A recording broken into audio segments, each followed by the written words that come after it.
El farmacéutico es uno de los lobbies más influyentes del mundo.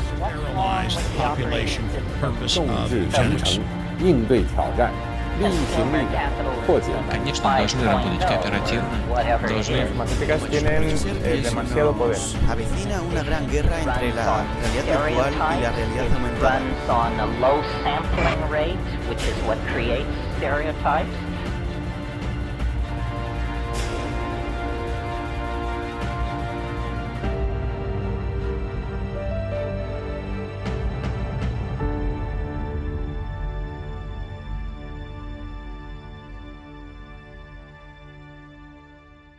Bienvenidos a esta nueva edición de Humo y Espejos. Como siempre, un placer enorme que nos acompañen todas las semanas por acá.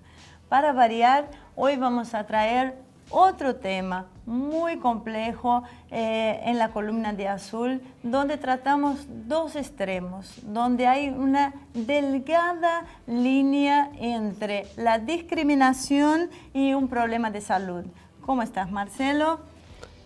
Vamos a hablar sobre lo que están promoviendo hoy en la moda, por decirlo de una manera. Así como hubo en su momento mucho problema con la anorexia en las modelos, hoy se está promoviendo las modelos con un sobrepeso que afecta a la salud. ¿Cómo es el tema? Bueno, yo creo que volvemos a los temas parecidos a los que hablamos en los programas anteriores.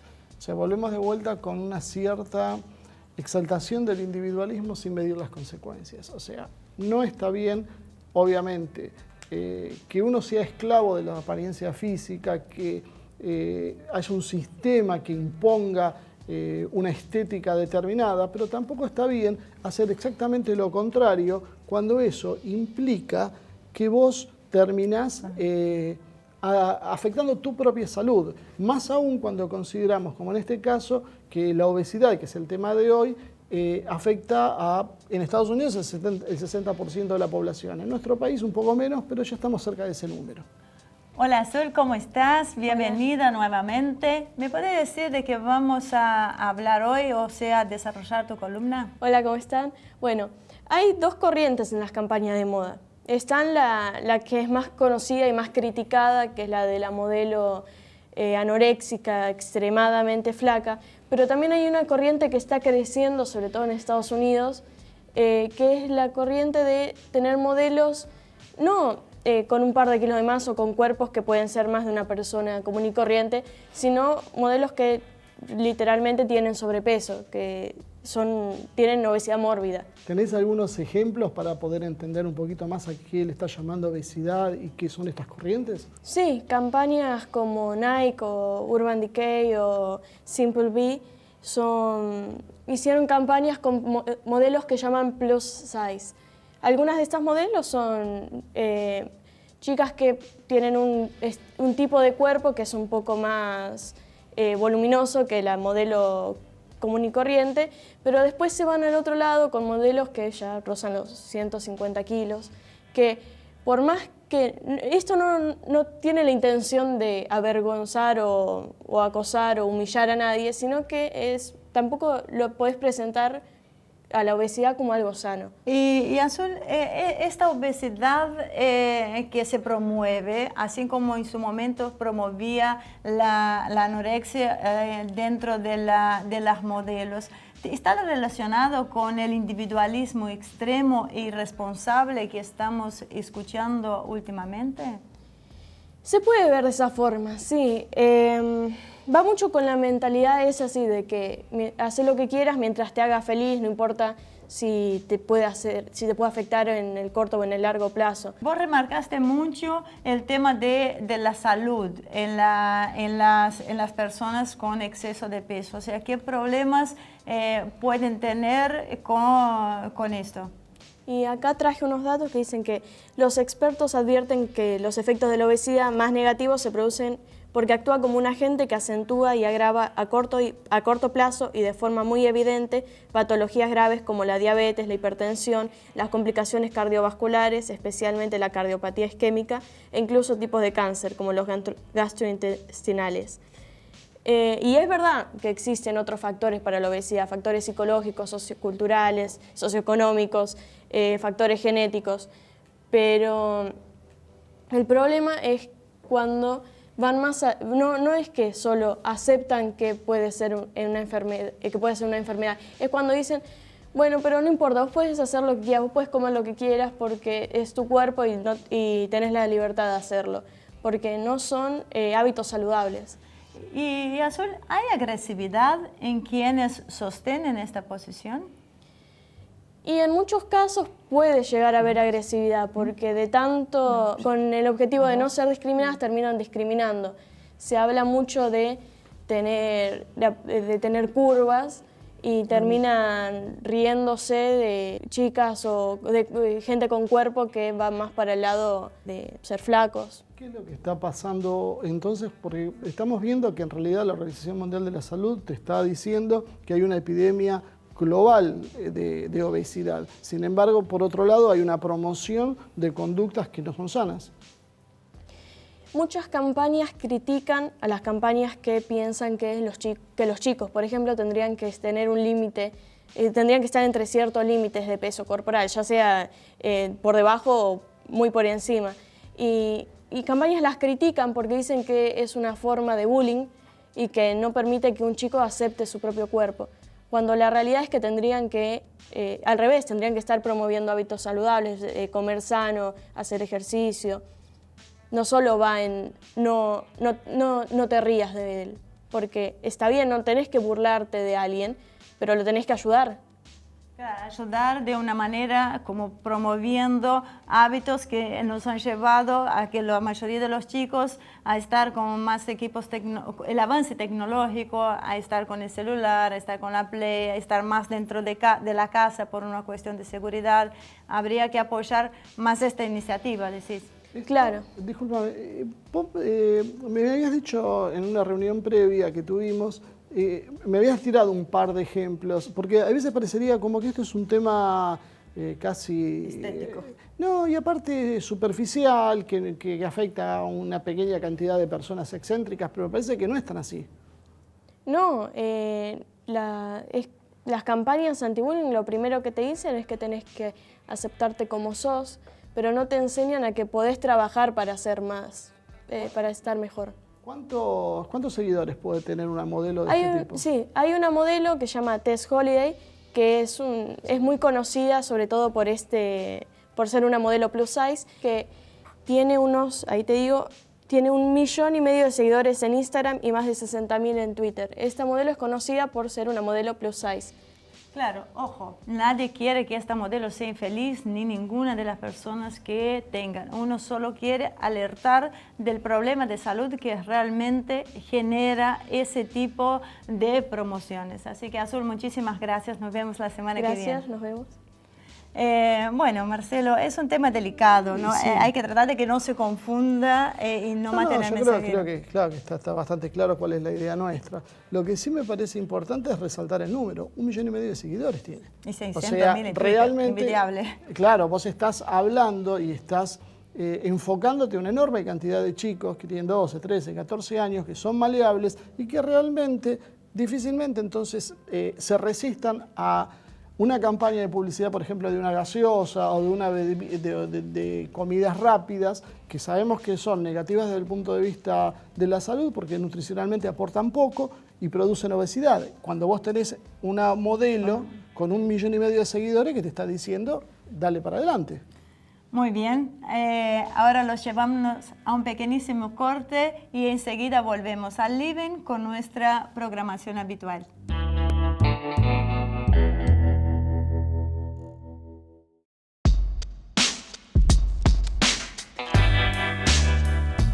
Muy bien, ahora sí, los llevamos al tema central del programa de hoy. Vamos a tratar de entender un poco a Medio Oriente, en especial Arabia Saudí. Para eso invitamos a Galeb Musa, que es un periodista que está especializado en Medio Oriente y nos va a ayudar a entender el contexto de lo que pasa en esta región. Pero antes de llevar con él, los invito a ver la primera parte del informe que les preparamos.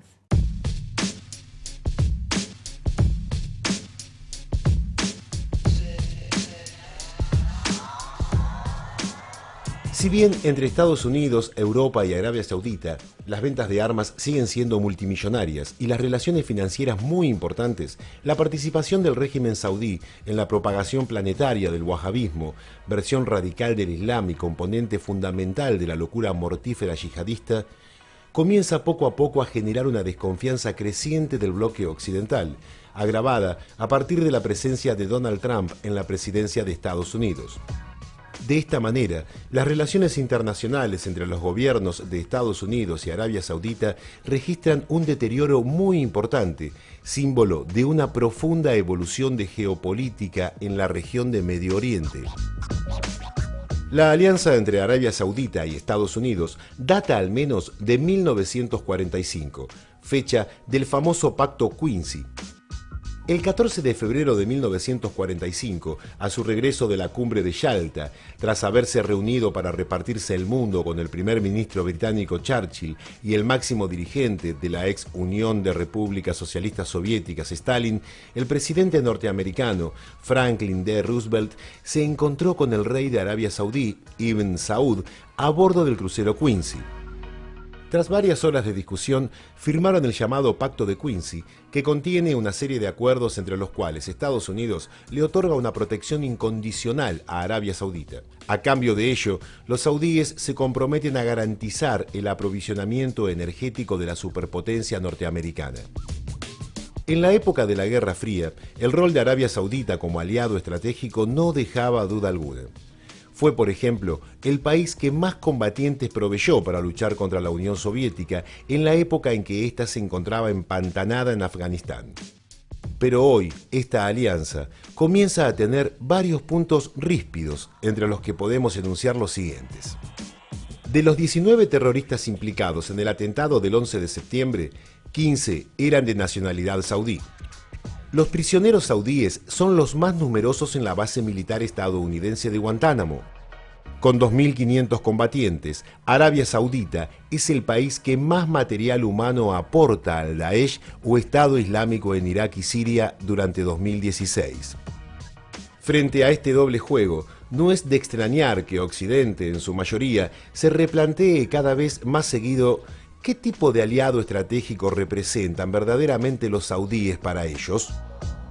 Para darse una idea de cómo están cambiando las relaciones entre Arabia Saudita y Estados Unidos, en el 2016, el conocido diario New York Times le pedía al entonces presidente Barack Obama dejar de ser cómplice de las atrocidades cometidas por Arabia Saudita en el conflicto de Yemen.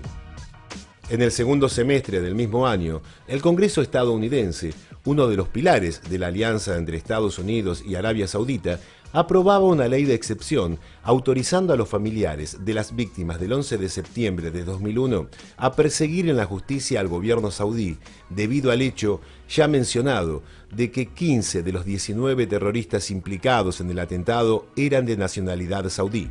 Para la aprobación de esta ley, ha sido fundamental la desclasificación por parte de Barack Obama de 28 páginas secretas de un informe post-atentado que señalaba la pista saudí en el atentado del 11 de septiembre y que su predecesor, George Bush, había censurado a la opinión pública. Siempre durante 2016, Estados Unidos hizo pública su deuda con Arabia Saudita por primera vez en 40 años. 117.000 millones de dólares, prueba del fuerte vínculo político-económico que siempre ha unido a estos dos países.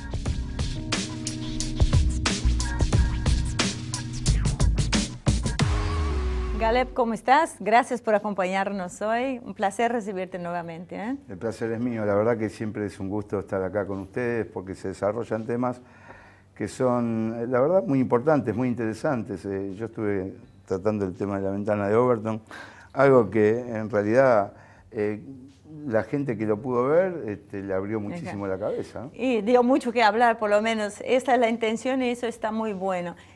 Sobre eso también creo que va a ser la primera pregunta, ¿no? Porque nosotros siempre tenemos una mirada de Medio Oriente a través de la mirada del Occidente. Y me gustaría que nos pusiera un poco en contexto histórico qué es lo que está sucediendo en esta región. En el contexto histórico de lo que está sucediendo en esta región, primero vamos a tratar de definir algo. Yo siempre hago la misma recomendación. Cuando se traten de temas, en este caso de Medio Oriente, lo preferible es que se consulten a las fuentes o a las fuentes originales o a quienes están relacionados o a quienes tienen algo que ver con el Medio Oriente. Estamos cansados realmente de los islamólogos, de los orientalistas, entre comillas, porque, claro, no está mal, ellos lo ven con sus propios ojos, pero hay un problema básico: no conocen la idiosincrasia, no conocen la costumbre, no conocen el pensamiento, porque, por ejemplo, en la cuestión del idioma, cuando uno está expresando algo en lengua árabe, no solo está expresando un vocablo ni una frase hablada, sino también un pensamiento. Sí, sí, sí. Entonces esas cosas no se comprenden y las cosas resultan siendo al revés o funcionales también si persiguen algún tipo de interés.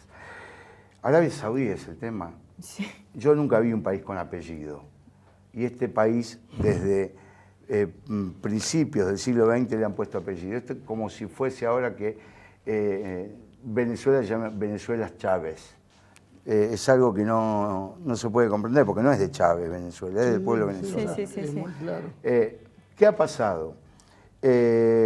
Nunca había pensado en este modo. Claro, que Es Saudí interesante. viene por la Casa Real. Claro, que no es una casa real, en realidad es una banda de beduinos que los ha colocado el Imperio Británico en el poder, desplazando a quien era entonces el jefe de los clanes ahí en la península arábiga, en el Hijaz, como se pronuncia realmente, que era el Sharif Hussein, el noble Hussein, el abuelo de quien fuera el rey Hussein de Jordania, descendientes del profeta.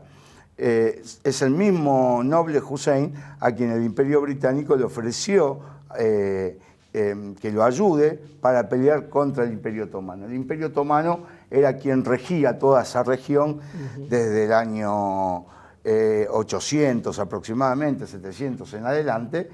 Después se desarrollaron las cruzadas, pero bueno, lo que ellos hablan del Imperio Islámico, que no fue ningún imperio, sino que fue la expansión del Islam, y no fue por la espada. En algunos lugares sí hubo combate, pero en la mayor parte fue por una cuestión cultural, por una cuestión que se fue desarrollando incluso hasta por el comercio, como han llegado a la península de Xinhua en China. Y la expansión del Islam llegó hasta España, hasta la península ibérica, hasta Sicilia, hasta el sur de Italia. Todas esas tierras estaban dominadas por el Imperio Otomano. Entonces, llegada la Primera Guerra Mundial, estallada la Primera Guerra Mundial, el Imperio Británico le pide al Sharif Hussein que lo ayude a pelear contra los otomanos, pero al mismo tiempo negociaba con los sionistas un hogar nacional judío en Palestina. La cuestión es que el Sharif Hussein fue desplazado de su jefatura del Hijaz, porque cada lugar tenía su gobernador, ¿no? Sí. Y pusieron en su lugar a el clan Saud.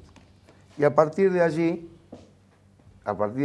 esta semilla implantada por el Imperio Británico para que siga obedeciendo sus órdenes, sabiendo las riquezas petrolíferas que había en el lugar, se fueron expandiendo y desarrollando y creciendo como familia y convirtiéndose en una casa, entre comillas, real, que es invitada por otras casas reales alrededor del mundo, a los casamientos, a las fiestas y todo ese tipo de cosas. Sí, para validar lo que había pasado. Claro. Vos me decías, lo charlábamos fuera de cámara, que es creíble la sospecha de que están relacionados con el judaísmo. Tienen origen judío, sí.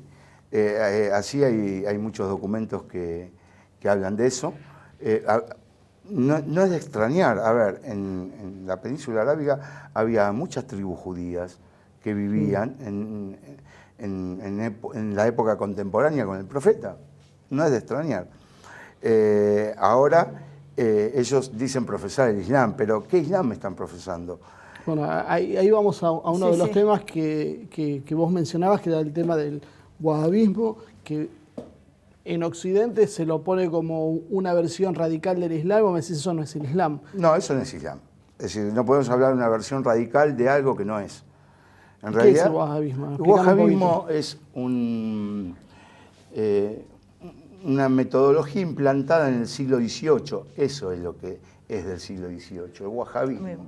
Implantado ya en el siglo XVIII, una deformación del Islam, una lectura literalista y extremista, puntillosa, sin ningún tipo de interpretación del tipo que quieras. Ya puede ser exotérica o esotérica, estamos hablando de la práctica en sí misma o de la profundidad de lo que el Corán transmite, por ejemplo, o de lo que el profeta ha transmitido también, sino que es una desviación. Y se ha creado ex profeso para poder dominar a las masas mediante esta doctrina que es una herejía en realidad.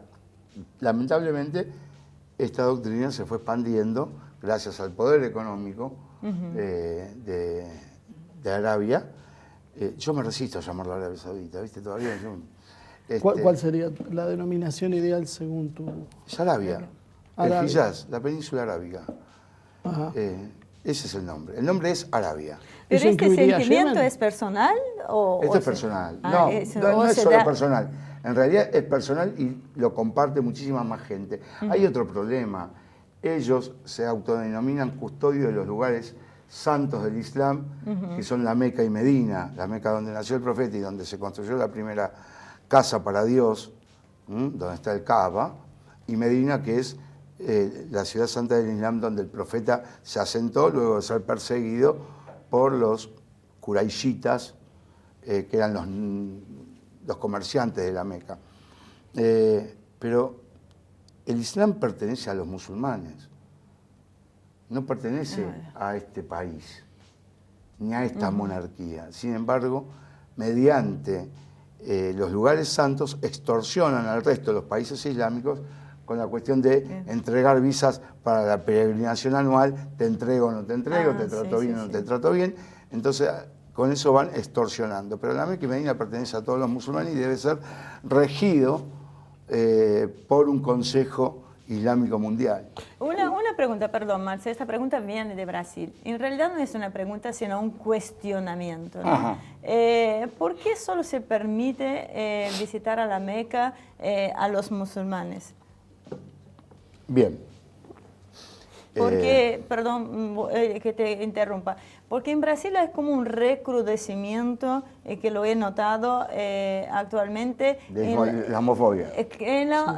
Claro. Impulsado desde ciertos sectores del evangelismo, los que venían de los telepredicadores de los 70, bueno, sus descendientes. Vamos a hablar claro, ¿no? Sí, no, es Islam terrorismo, es la maldición, es la cosa, o sea, he tenido grandes discusiones en un grupo familiar. Un video donde detenían a un pobre, eran 2 o 3 que estaban vestidos con rupas que parecían árabes, en una estación de ómnibus, y ya lo habían puesto como que iban a hacer un atentado en una ciudad del interior de San Pablo. Claro. Con las bombas en el bolso. No, una cosa era grotesco ya, pero sin embargo mucha gente lo tomó en serio. Pero yo quiero responder la pregunta de Ivonne, porque es muy importante, porque es una pregunta que también me han hecho. Yo pregunto nada más, ¿para qué quiere ir la gente que no es musulmana a la Meca? Entonces sería como una curiosidad turística. Y no es un lugar turístico, es un lugar sagrado y de peregrinación. Pero ¿se puede hacerse musulmán? Por ejemplo, te voy a... ¿Se puede hacerse musulmán? Sí, claro, por supuesto. Bueno, y si alguien quiere visitar a la Meca por una cuestión de espiritualidad, de búsqueda de algo... Si siendo musulmán siendo musulmán no puedes entrar. O sea, primero lo tenés que Exactamente, hacer. pero yo voy a explicar por qué. Por ejemplo, el propio musulmán no puede sacar de la Meca ni siquiera una piedra. Un pequeño canto rodado no lo puedes quitar, no lo puedes sacar, no te lo podés llevar. Lo recuerdo porque yo hice la peregrinación. Y obviamente, bueno... Cumpliste el sueño. Sí, cumplí con lo que Dios me ordenó una vez en la vida. Y cuando uno hace la circunvalación y cuando uno va caminando se lastima los pies. Pero si el pie te sangra y la sangre cae en el piso del santuario, lo estás impurificando. Yo casi más me lío una paliza. ¿Qué estás haciendo? Bueno, no pasa nada, ¿no? Sí. Me agarró un hermano, me limpió, me vendó el pie y seguí haciendo la peregrinación como debía, pero esas son las cuestiones fundamentales. El tema de que los lugares se impurifiquen. Es una cuestión de fe. Es una cuestión Lo de que pasa fe. es que esto es muy difícil cuando vos tenés un occidente que proclama como un valor absoluto el laicismo. Y se desprecia todo lo que sea religioso. Entonces llegamos a un punto de incomprensión de por qué yo no puedo ir a sacarme una foto en un lugar turístico porque vos me sigues sagrado. Claro. Yo creo que básicamente terminamos en ese problema de raíz. Y seguro, yo digo, y esto que no se tome de ninguna manera ofensiva, ¿cualquiera puede entrar a una sinagoga acá en la Argentina? Y yo pregunto eso. En la sinagoga no sé, a una iglesia sí. Sí, pero una sinagoga, por ejemplo. No, que yo sepa. Yo no es porque tenga que ver con los judíos o no, sino no, que sí. toman sus precauciones. Es decir, si te conocen, si tomás ciertos recaudos, que si te pones la kipá y qué sé yo, y después de bastante verificación, podrías entrar. Ajá. Ahora, ¿cómo se hace en la Meca donde peregrinan al año 3, 4, 5 millones de personas al mismo tiempo? Claro, no es un tema religioso en sí, es más un tema administrativo político, como poder regular, por ejemplo, la llegada de millones de personas.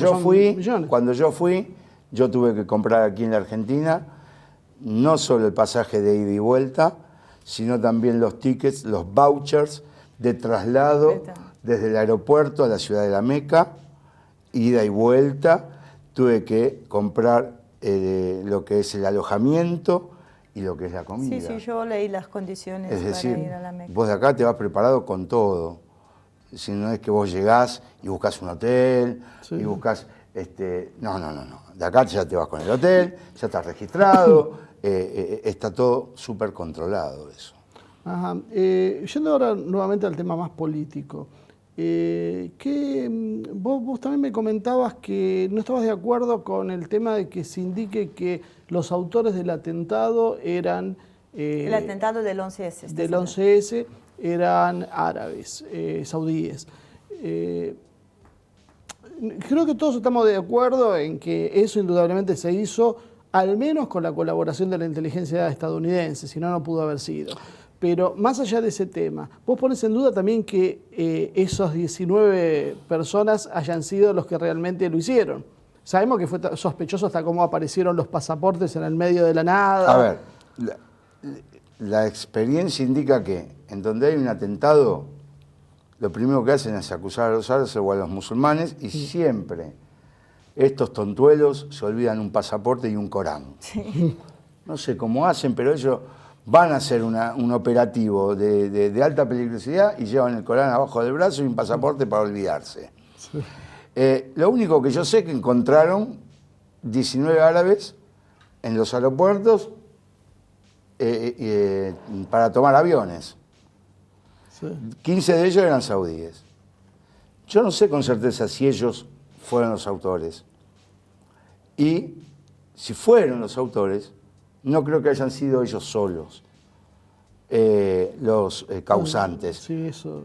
Podrían ser los causantes materiales, pero los causantes intelectuales hay que buscarlos dentro de la política norteamericana. Inclusive materialmente hemos tenido programas tratando el 11S y no cierra de ninguna manera. Exactamente, no cierra de ninguna manera. A mí que no me vengan a mentir de que un tipo entrenando 6 meses cómo pilotar un avión va a hacer esas maniobras hermosas que hicieron. Y la del Pentágono es hermosas en el sentido de la pirueta, ¿no? Y qué sé yo, y estrellarse contra las Torres Gemelas. Avión en el Pentágono no hubo.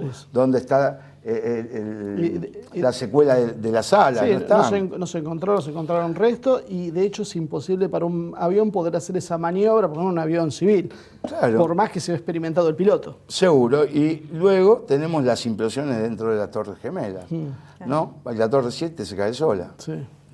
Se habló mucho de este tema, se habló de la... Pero si vamos a la conclusión también de algo así, supongamos que sí, que han tenido algo que ver. ¿Por qué invadieron Afganistán e Irak?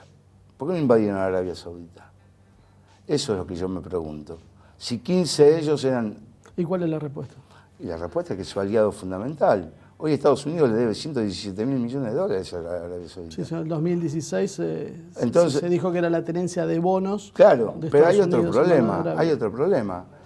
Estados Unidos pudo pisar tierra islámica, tierra árabe, y poner sus bases, que es en esta misma península arábiga, por la cual Arabia Saudita debe erogar 100.000 millones de dólares anuales para pagar los gastos de mantenimiento, porque los muy cobardes lo que hacen es escudarse detrás de los norteamericanos para protegerse de los ataques que puedan recibir de sus vecinos árabes. Arabia Saudita hace añares que tiene bajo su bota al Yemen, por ejemplo. Y hoy está demostrando la crueldad que tiene con todos los bombardeos que han estado haciendo en Yemen y la destrucción y el desastre civil humanitario que están dejando. Hace poquito hablamos sobre el tema de Yemen, que es un conflicto olvidado por los medios de comunicación, porque nadie habla. Está siendo ignorado. Está siendo ignorado. Bueno, los tengo que llevar a un pequeño corte. Seguimos lo que vos quieras. Ya llegamos ya terminamos, así es. Pasa muy rápido. Lo que pasa es que cuando son temas tan interesantes parece que volara más. Y coincido, no quiero irme. Y coincido en lo que vos decís, que uno siempre, por más que escuche otras versiones de grandes investigadores occidentales, siempre está bueno buscar alguien, una fuente oficial. Yo creo que lo más importante es entender los patrones culturales. Pues todavía me pasa con el tema de los chinos, por ejemplo. Entender el pensamiento de los chinos o los propios rusos. Es difícil si te lo dice un occidental, porque está visto a través de otra óptica que ya deforma el pensamiento original. Seguro. Muy bien, ahora seguimos. Los llevo a un pequeñísimo corte, enseguida estamos de regreso.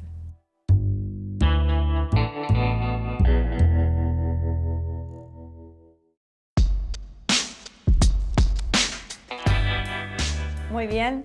De regreso a Humo y Espejos, con Caleb Musa analizando Arabia Saudita y la región. Así que antes de volver al living, los invito a ver la segunda parte del informe que les preparamos.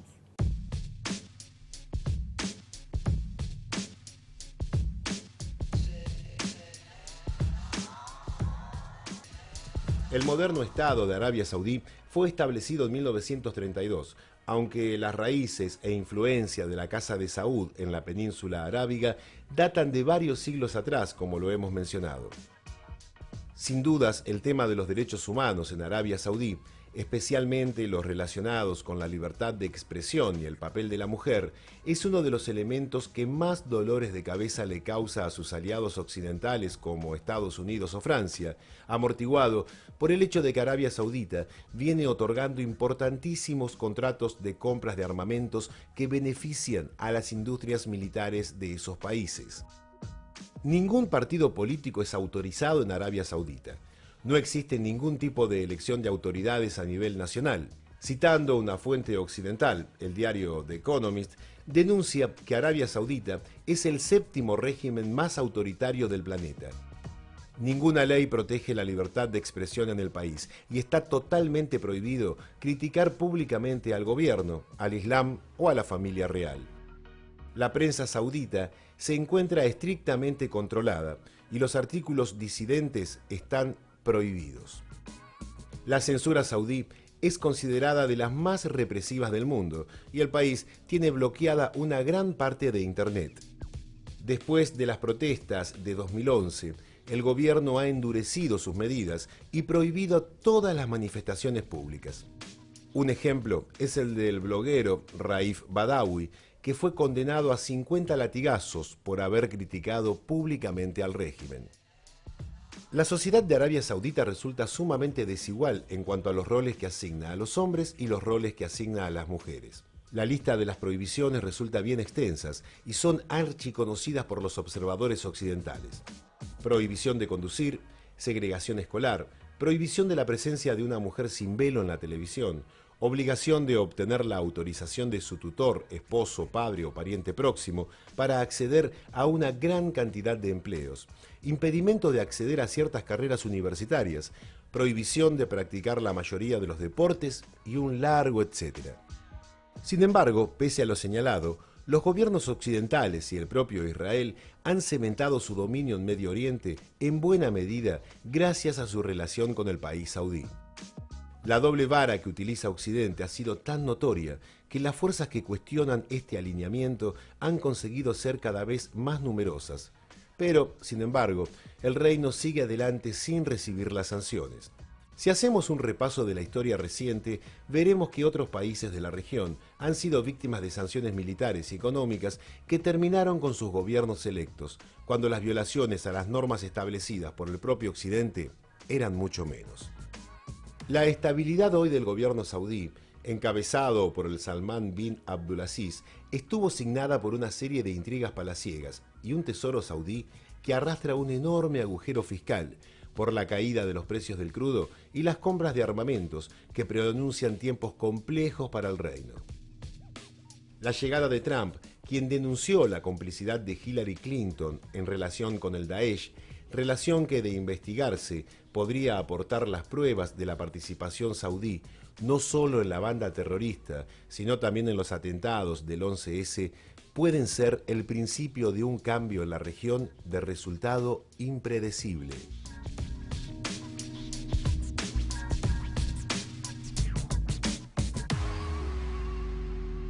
Bien, ¿sabes qué? Una cosa antes de meternos en la segunda parte del informe, me quedó pendiente un tema de antes. Vos dijiste, estabas hablando de la relación con Estados Unidos, la relación militar y que se paga más de 100.000 millones de dólares por año para el mantenimiento de bases militares norteamericanas para garantizar la seguridad. Y me quedé pensando en ese tema. ¿Cuál es la capacidad real de combate de Arabia Saudí? Porque cuando uno ve el presupuesto, debe ser cuarto, quinto país del mundo, sino tercero. En el presupuesto de armamentístico que tienen. Sin embargo, en Yemen están demostrando que no solo no son capaces de terminar la situación como debería haber por la disparidad de fuerzas, sino que encima tuvieron que contratar decenas de miles de mercenarios para pelear en lugar de ellos, pues no hay voluntad de combate. ¿Cuál es la realidad de Arabia Saudita en ese aspecto? No es muy profesional lo que voy a decir, pero la verdad que son una banda de gordos que no se pueden mover. Esa es la realidad, están muy aburguesados, tienen tanta plata. Caleb, no te olvides lo políticamente correcto. Claro. Por favor, a la hora de hablar. Yo nací políticamente incorrecto, ese es el problema. Okay. No, quiero decir con esto que están aburguesados, son hombres que no están... Vos le quitas el petróleo y no saben qué es lo que van a hacer con su vida porque se matan, no saben trabajar, no tienen oficio. Algunos de ellos son profesionales, sí, pero es una sociedad burguesada. Han vivido... Sí, uno de los problemas era hacer los ajustes económicos que tienen ahora porque nadie quiere trabajar. Bueno, están acostumbrados que no se trabaja. Claro, ellos no trabajan, pero aparte hay otro problema más. El bajo precio del crudo, que no tiene que ver con la cuestión de la demanda, sino con una cuestión de obedecer las órdenes de Estados Unidos para venderle más barato a Estados Unidos el crudo y de esa manera también perjudicar a Venezuela y perjudicar a Irán. Exactamente. Se trata simplemente de una medida política. Ahora están en problema porque ellos están acumulando deuda, los saudíes. Porque ¿cómo hacen para mantener el tren de vida que estaban sosteniendo hasta ahora? Están hablando de comprar armas rusas. ¿Puede ser que en algún momento se rompa la alianza entre Estados Unidos y Arabia? Es muy complicado. Yo no creo que se rompa la alianza porque hay un aliado que debajo de la mesa siempre estuvo y que siempre ha recibido petróleo y se llama Israel. Que recién ahora están blanqueando la situación. Recién ahora están blanqueando la relación que han tenido de años de complicidad con el régimen sionista. Entonces, no creo que se rompa así nomás la relación entre Estados Unidos y Arabia Saudita. Lo otro que yo te quería comentar con respecto a lo que están haciendo en Yemen, que no solo Arabia Saudita, hay una coalición de países del Golfo Pérsico combatiendo, Emiratos, Qatar. Hablando de Yemen, ¿cuál es la razón real que lleva a Arabia Saudí a meterse en una guerra en contra de Yemen? Porque Yemen ha tenido un movimiento de liberación, un movimiento de resistencia, un movimiento de emancipación. Y obviamente Arabia Saudí no va a permitir que Yemen logre su liberación total y que se saque la garra de encima. ¿Por qué? Hay un lugar estratégico que se llama Bab el-Mandeb, que es un estrecho por el cual se ahorrarían muchísimos kilómetros para pasar los navíos petroleros desde Arabia Saudita al mar Mediterráneo y hacia Occidente. Si no, tendrían que dar toda la vuelta por el Mar Rojo, por el Estrecho de Suez y salir por el otro lado. Entonces, si los yemeníes controlan Bab el-Mandeb, bueno, Arabia Saudita va a tener que pagar un peaje importante y el país se va a poder levantar de la pobreza y van a poder avanzar un poco más y crecer. El otro lugar es el estrecho, en el Golfo Pérsico, el estrecho de Hormuz, pero lo domina Irán. Y anda que Arabia Saudita se enfrente con Irán. Las bases norteamericanas están allí precisamente por la cobardía de la monarquía saudí cuando Saddam Hussein, al invadir Kuwait, amenazó a Arabia Saudita con invadirla. Ahí fueron cuando se implantaron las bases norteamericanas. Casualmente, una vez más, tuvieron la excusa. Exactamente. Ahora, ¿cuál es entonces el motivo real de enfrentamiento entre Irán y Arabia Saudí? Porque siempre el poder regional. Claro, porque siempre se habla de que esto es un problema de chiismo con suní. No. A ver, Irán es un país que tiene aproximadamente 80 millones de habitantes, del cual el 98% o el 97% son chiitas. Pero el resto hay cristianos, hay judíos y hay sunitas. A los sunitas no les pasa nada. Arabia Saudita tiene no sé cuántos millones de habitantes, pero te puedo decir que el 30% o el 40% de ellos son chiitas y que viven en las provincias del este, en el Qatif. Y ahí veíamos en el informe el problema del bloguero por la libertad de expresión, pero no fue lo más grave. Lo más grave fue el asesinato del Sheikh Nimr, Bakr al-Nimr, donde lo ejecutaron precisamente por pedir mejores condiciones de vida para los ciudadanos saudíes, pero chiitas, del este del país, donde se asientan las mayores reservas de petróleo. Eso produjo la ruptura de relaciones entre Irán y... Ya venían tensas y esto... No, ahí lo que produjo fue la quema de la embajada de Arabia Saudita en Teherán. A raíz del asesinato de Sheikh Nimr. Y yo creo que es una cuestión lógica. Una quema de una embajada es un acto de guerra. Sí. Y digo yo, ¿por qué Arabia Saudita no atacó Irán? Tiene bastante problema con Nosotros Yemen, somos es los que impensable estamos poder acá. Desafiar entonces a Irán. Nosotros somos acá los que estamos para hacer preguntas, perdóname. No. Vos estás para responder, no para hacer... Lo que pasa es que la pregunta es una pregunta... No, ya sé, sí. Es una flotadora, ¿no? Eso no... Queda ahí flotando en el aire para que la gente se pregunte. Eso nos lleva a pensar en el tema de los derechos humanos también, ¿no? Que es otra cosa que Medio Oriente y Arabia Saudí está bastante... Bueno, es que es paradójico porque... eso lo hablábamos también en la charla previa que tuvimos. Me decías que el 65% de los profesionales iraníes son mujeres, o los estudiantes en las universidades. Sí. Sin embargo, siempre la imagen que se da a través de los medios es que la mujer es oprimida en Irán y se hace silencio de Arabia Saudí, donde sí realmente hay problemas. Claro, la cuestión es así. Pero lo que pasa es que ahí hay otra cuestión también, ¿no? Porque cuando se habla de derechos humanos o de países autoritarios siempre se apunta al Medio Oriente. Yo digo que no es así. No es todo el Medio Oriente así.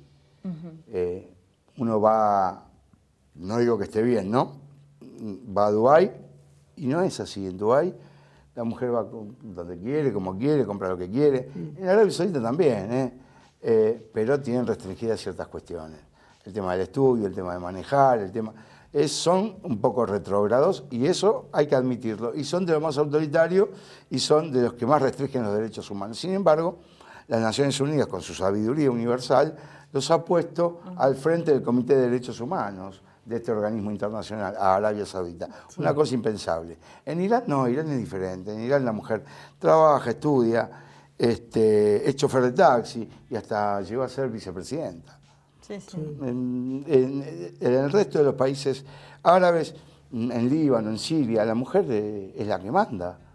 En Jordania, es mentira que el hombre manda la mujer. Aparte hay patrones culturales que Occidente tendría que hacer un esfuerzo por entender, ¿no? Bueno, pero yo creo que una de las características de Occidente es exactamente la contraria. O sea, Occidente llega e impone sus propios patrones culturales. Entonces los derechos humanos son la mirada de Occidente como derechos humanos. Pues, si nos fijamos en Japón y ahondamos un poquito sobre el tema de la mujer, nos vamos a llevar una sorpresa.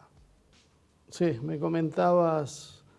Porque ahí sí que realmente una diferencia abismal entre el hombre y la mujer y donde se ejerce el patriarcado y el machismo de una manera brutal. Vamos a tener que hacer después un programa sobre la realidad japonesa para ver ver la dónde defensa. estamos Lo que parados. sí, esta queja que vos haces, la hacen también los hindúes, la hacen los eslavos, los rusos básicamente, los chinos, todos sienten lo mismo. Occidente interpreta e impone valores. Exacto. Y hay un problema fundamental. Todo parte desde allí.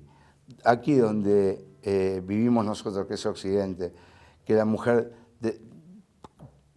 proclama y clama salir a trabajar, independizarse, emanciparse, sacarse de encima la mochila patriarcal y machista, tener igualdad de derechos con los hombres, igual trabajo, igual salario, porque me parece perfecto. Pero esto es la cultura occidental. En la cultura oriental, donde lo que es primordial es la sociedad y cómo se construye la sociedad, la mujer es la base de la sociedad. Es quien educa, quien protege, quien cuida. Entonces es otro concepto. Pero más allá de eso... Hay todo un tema, con el tema del feminismo occidental o el feminismo radical, da ¿sabes para lo cortar Pero mucha igualmente, tela. de todas maneras, la mujer paradójico? puede hacer eso en su casa Sí, sí. y salir a trabajar, ¿eh? Sí, sí. Y estudiar. No, Y yo de hecho lo no hace el hombre también. No lo digo Pero más allá de por eso, no estar yo de creo- acuerdo. Creo que hay un tema que es el liberalismo en la forma de pensar que hay en Occidente. Que lo paradójico de la historia es que la izquierda, que debería tener una visión mucho más comunitaria y antiliberal, termina adscribiéndose a este tipo de ideologías que son netamente individualistas, porque creo que básicamente lo que estamos viendo en Occidente es eso, es la primacía del yo hago lo que quiero, punto. Claro, La sociedad no se tiene en cuenta, Y que aparte... la comunidad. puede tener resultados nefastos, porque el yo hago lo que quiero es el comienzo de la anarquía, y la anarquía es el caos, y donde hay caos está todo perdido. A ver, todos podemos tener ideas divergentes con respecto a cómo debe ser o cómo no debe ser, o si estoy de acuerdo o no estoy de acuerdo, podemos tener disenso o consenso, no hay problema. Pero hay algo que quiero remarcar, y es la cuestión del respeto hacia el otro, en todas las formas, que piense diferente, que crea diferente, que crea solamente, porque lo que yo he visto en la última marcha de las mujeres, El 8 de marzo. sí, del Día Internacional de la Mujer, fue que había una muy marcada intención de emprenderla contra la Iglesia Católica. Yo estoy sensible con este tema del feminismo, Galeb, Pero- la verdad. no, pero yo digo la verdad, No, yo- pero a yo mí estoy no me sensible. importa. Interesante es No, pero- la mirada de un musulmán sobre Pero el estoy tema. sensible, no me malentiendas, al revés, No, no, porque entendí, yo te entendí. yo no comparto esta idea de este feminismo radical que está y soy una de las luchadoras que estoy absolutamente en contra de estas manifestaciones absurdas de algunas mujeres. Yo y la lo que me quejé es destrucción. esto, yo te voy a ser sincero, yo me quejé de la performance que hizo esta chica en Tucumán, caracterizando a la Virgen María abortando a Jesús. Sí, sí. Si quieren reclamar el aborto legal, vayan y reclamen a los legisladores, que son los que promulgan las leyes, no blasfemando ni ofendiendo emblemas de fe de muchísima gente en el mundo, y no estoy hablando solamente de los católicos, sino también hablamos de los musulmanes. Sí, estoy totalmente de acuerdo. Porque yo sí necesito reclamar un derecho y que se legisle al respecto, voy al Congreso. Claro. No voy a la mezquita a pedirle o a protestar no que podés me otorguen el derecho, porque los que otorgan el derecho son los legisladores, y a los legisladores los elegimos nosotros. Por eso este sistema electoral está podrido, y hay que cambiar el sistema electoral, porque nosotros tenemos que conocer fielmente quién es cada legislador, y no que nos metan en una lista sábana para que después unos cuantos degenerados en el Senado aprueben el pliego de 2 jueces designado por decreto de necesidad y urgencia, que después te la mandan a guardar con el 2x1 para los represores y los genocidas. Mirá la consecuencia que tuvo toda una vuelta de un mal sistema electoral. No, y aparte, Marce, discúlpame, está el tema de... Antes de que se me vaya esta idea, hay un tema que yo creo que es, no solo es un problema... Perdón, nos fuimos a Arabia Saudita a otro lado. Pero tiene que ver también porque es el sistema de gobierno. Yo creo que ninguna democracia puede funcionar cuando los medios de comunicación son corporativos, son manejados para uso privado, para obtener ventajas. A partir de ahí se invalida todo, porque lo que vos decís es cierto, pero no alcanza solo con el que podría no ser una lista sanada, pueden ser votos individuales. ¿A cuántos podés conocer? ¿Cómo los conoces? Si a vos la imagen te la están creando 4 medios de comunicación. No, estamos de acuerdo. Si no cambiamos determinadas reglas básicas, es una ficción lo que estamos viviendo. No, seguro que es una ficción. Y la democracia yo creo fielmente que no existe. La democracia existe para los poderosos nada más, es decir, para legitimar sus choreos, su robo. Claro, Nada sí, más, no por hay otra eso cosa. quiero remarcar el tema del respeto de lo que hicieron esta chica, porque es cierto, ellos exigen respeto faltando el respeto a los demás. Entonces es de ahí donde pero viene... es que esa es la mirada, eso es lo que yo te digo. La mirada es, los derechos humanos son como yo los planteo que sean. Entonces, los derechos humanos me permiten a mí hacer esa performance y vos lo tenés que aguantar porque mi libertad está por encima de la tuya. El problema es que en otras partes del mundo no se entiende así. Se entiende que el derecho de la comunidad está por encima de tu derecho. Ahí es donde tenemos un el derecho conflicto básico, y todos lo sabemos de chiquitito, que Sí. mi derecho termina donde empieza el tuyo. Se ¿Sí? supone que Entonces, debería ser ese así. derecho lo tiraron a la basura. Porque hubo alguien, por ejemplo, precisamente en el calor de esa discusión, porque yo escribí algo al respecto, quejándome, y me dice, pero vos estás haciendo uso de tu profesión de periodista para hacer de algo minúsculo algo gigante. Digo, discúlpame, este es un movimiento que está empezando y que está creciendo cada vez más, porque lo mismo pasó en Córdoba y lo mismo pasó en la Catedral de Buenos Aires, a pesar de que haya aparecido este energúmeno con la banderita del Vaticano a provocar y se dio unos cuantos bifes, ¿sí? Pero la intención ahí no era ir al Congreso a pedir a los legisladores el derecho al aborto legal y que no mueran más mujeres haciendo abortos ilegales, sino tirarle huevos a la Catedral de Buenos Aires.